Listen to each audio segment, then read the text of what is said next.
good Moed, the nuance of Chol Hamoed can become a difficult balance to strike, for there's some level of Kedusha, some aspect of Yom Tiv, but at the same time, obviously, it is not a full-fledged Yom Tiv. So how do we balance that? So on the one hand, there are positive aspects of Chol Hamoed. There are mitzvahs, special mitzvahs to perform, and there is an element of kavod and oneg in terms of the way in which we dress, the way in which we eat. It's proper to have a proper meal, etc. There are also, on the flip side, there is an Isser Malacha. There is a prohibition of performing the Milachos. It's not just a full-fledged break from Yom Tiv. In fact, ideally, Chol Hamoed was meant as a time to refrain from work and really focus on Limud Torah.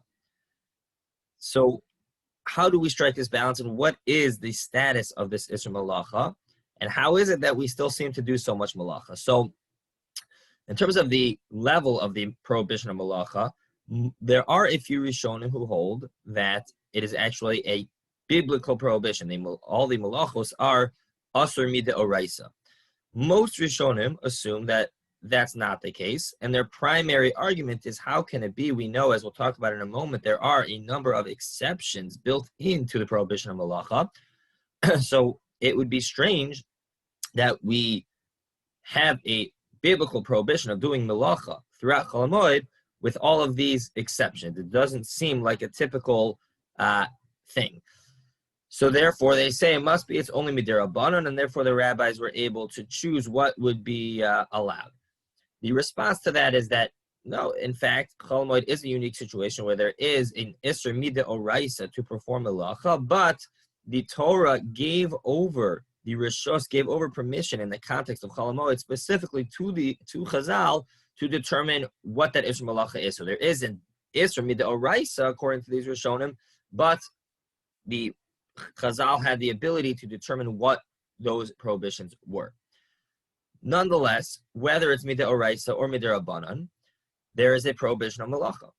Now, how is it that we perform so much Malacha during Chol Hamoed? So built into the prohibition of Malacha, whether it's Mideoraisa or Midirabanan, there are 5 primary exceptions. Those are Davar Ha'aved, if one is going to lose money or lose something by not working or by not doing a specific Malacha, then it becomes permitted. Tzorech Moed, if there's a specific need to do it on Chol Hamoed. Tzorech Ochel Nefesh, if it's a specific need for food. Tzarchei Rabim, if it's something which is a need of the public. And finally, what's called Poel She'en Lo Ma Yochal, an exception if for a worker literally doesn't have what to eat. If someone needs to do Malacha in order to have what to eat, so that would also be permitted. So those are the basic exceptions to the prohibition of Malacha, which ends up covering a large element of the Malacha. But as we will go in specifics the next day, it is important to recognize that whether it's Midaraisa, whether it's Midirabanan, there is certainly a prohibition, an overall prohibition of performing Malacha to, again, create a certain aspect, a certain environment on Chol Hamoed, that it's not just a regular Monday today. There is an element of Kedusha. It is proper to have that sense of Yom Tiv. Have a good Moed and a wonderful day.